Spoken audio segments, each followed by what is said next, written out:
দৰ্শক এটা খবৰে সমগ্ৰ ৰাজ্যখন এই মুহূৰ্তত জোকাৰি গৈছে। প্ৰতিজন অসমীয়াৰ আজি তাইৰ হৃদয় ভাঙি থান বান কৰি দিছে, কিয়নো প্ৰতিজন অসমীয়াৰ হৃদয়ৰ যিজন মানুহ, হৃদয়ৰ যিজন শিল্পী জুবিন গাৰ্গ ইতিমধ্যে আমাৰ মাজত নাই। এই খবৰটো বিয়পি পৰাৰ লগে লগেই সমগ্ৰ ৰাজ্য, সমগ্ৰ দেশৰ প্ৰতিটো প্ৰান্তৰ প্ৰতিজন মানুহে আচলতে হিয়া ঢুকিয়াই এই মুহূৰ্তত কান্দিছে। আৰু এই মুহূৰ্তত আমি টিয়কত উপস্থিত আছোঁ। টিয়কৰ জুবিন গাৰ্গৰ যিখন পুৰণি গৃহ, তামুলী চিগাৰ যিখন পুৰণি গৃহ, পিতৃৰ যিখন গৃহত উপস্থিত আছোঁ, গাঁওখনত উপস্থিত আছোঁ। ইয়াত যিসকল আত্মীয়সকলৰ কাষত আমি উপস্থিত আছোঁ, যে এই মুহূৰ্তত এই যিখন গাঁও তামুলী চিগাৰ যিখন গাঁও, এই গাঁওখনত কিন্তু এই মুহূৰ্তত একদম ম্ৰিয়মান পৰিৱেশ সমগ্ৰ ৰাজ্যখনৰ ধৰণে ইয়াতো একেই পৰিৱেশ এই মুহূৰ্তত। আৰু আমি পৰিয়ালবৰ্গ কাষত আছোঁ। এই মুহূৰ্তত জুবিন গাৰ্গৰ যিগৰাকী পেহীৰ কাষত এই মুহূৰ্তত আছোঁ। এই মুহূৰ্তত ক'বলৈ আচলতে ভাষা নাই, যিহেতু সমগ্ৰ দেশবাসী, সমগ্ৰ ৰাজ্য এই মুহূৰ্তত কান্দিছে। কেতিয়া এই যিটো খবৰ কেতিয়া আহিলে আপোনাৰ? মই আবেলি 3টামান বজাত পাইছোঁ খবৰটো। প্ৰথমে মোবাইলতে শুনিছোঁ, কিন্তু মই প্ৰথমে বিশ্বাস কৰা নাই মানে সেইটো কথা, কাৰণ সি ইমান সহজে ইমান পটককৈ ভগৱানে তাক মাৰি নিনিয়ে। সকলোৰে আশীৰ্বাদ জুবিনৰ ওপৰত আছে, কিন্তু মই বহুত দেৰিলৈকে বিশ্বাস কৰা নাই। চবেই কৈছে যদি নহয়ও সি চেঞ্চলেছ হৈছে, ভাল হ'ব চাগে, সি ভাল হ'ব। কিন্তু লাষ্ট যেতিয়া মানে সঁচা বাতৰিটো পালোঁ, তেতিয়া মানে একদম মৰ্মাহত হৈছোঁ। মই অসুখীয়া, মোক ল'ৰাই কৈছে মা তই ইমান কান্দি বেহুচ নহ'বি, তোৰ কিবা এটা হৈ যাব বোলো। মোৰ যি হয় হওক, গল্ডিক আৰু বিচাৰি নাপাওঁ, আৰু গল্ডিক দেখিবলৈ নাপালোঁ বোলো। মোৰ অসুখ হোৱাৰ পিছৰ পৰা তাক দেখা নাই আৰু বোলো, আৰু তাক নাপালোঁ। সি মোৰ ব্ৰেষ্ট কেঞ্চাৰ হৈছিলে, সি মোক বহুত সহায় কৰিলে হস্পিটেলত থাকোঁতে। গতিকে সি ইমানখিনিও মোক উপকাৰ কৰি থৈছে, আৰু সকলো মানুহকেই সি মৰম কৰে।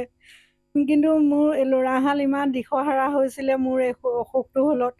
সি যেতিয়া আশ্বাস দিলে তহঁতি চিন্তা নকৰিবি, মই আছোঁ, কি খৰচ পৰে মোক কবি তহঁতি, সেই বুলি কোৱাৰ পিছত মোৰ ল'ৰা দুটাই সাহস পালে।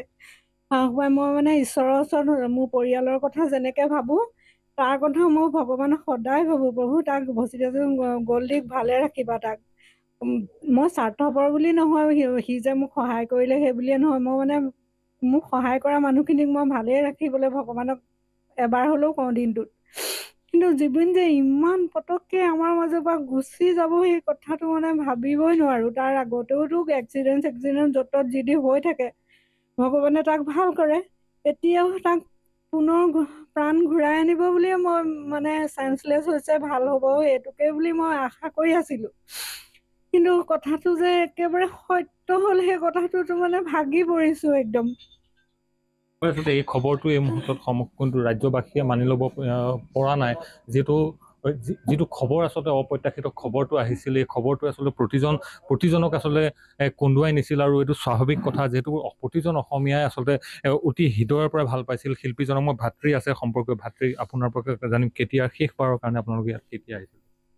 গল্ডিক অহা লাষ্ট আহিছিলে আপোনাৰ আজি 6-7 বছৰমান হৈছে। তাৰপিছত আহিব পৰা নাই, তেওঁ বহুত ব্যস্ততা ন। মই লগ পাইছিলোঁ আপোনাৰ যোৱা বছৰ লগ পাইছিলোঁ, 2 বছৰ হৈছে লগ পোৱা। মাৰ অসুখত গুৱাহাটী গৈছিলোঁ মই, তেতিয়া তেওঁ লগ কৰিছোঁ। তেওঁ লগ কৰি বহুত আছোঁ, মই তেওঁৰ লগত 2 ঘণ্টামান সময় আছোঁ। এই শৈশৱৰ এই গাঁওখনৰ খবৰ যেতিয়া হয়তো লগ পাই তেতিয়া ৰাখে, নিশ্চয় ৰাখে। মানে গল্ডিকে ঘৰৰ সকলোৱে খবৰ ৰাখে, ঘৰৰ মানে কোন ক'ত কেনেকৈ আছে এতিয়া সকলোখিনিয়ে খবৰ ৰাখে। মানে এতিয়াও মানে কথাটো এতিয়াও মানে ভাবিবলৈ দিগদাৰ হৈছে, গল্ডিটা যে নাই এতিয়া।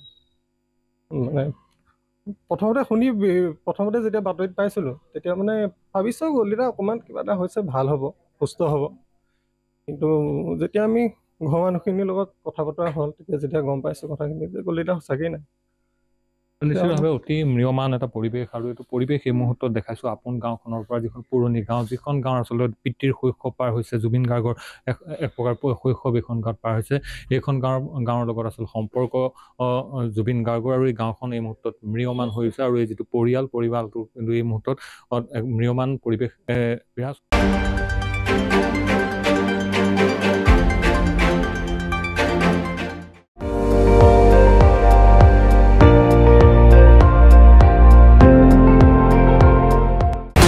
আপুনি চাই আছে ND24, সৰ্বশ্ৰেষ্ঠ নহয়, সৰ্বোত্তমৰ দৌৰ।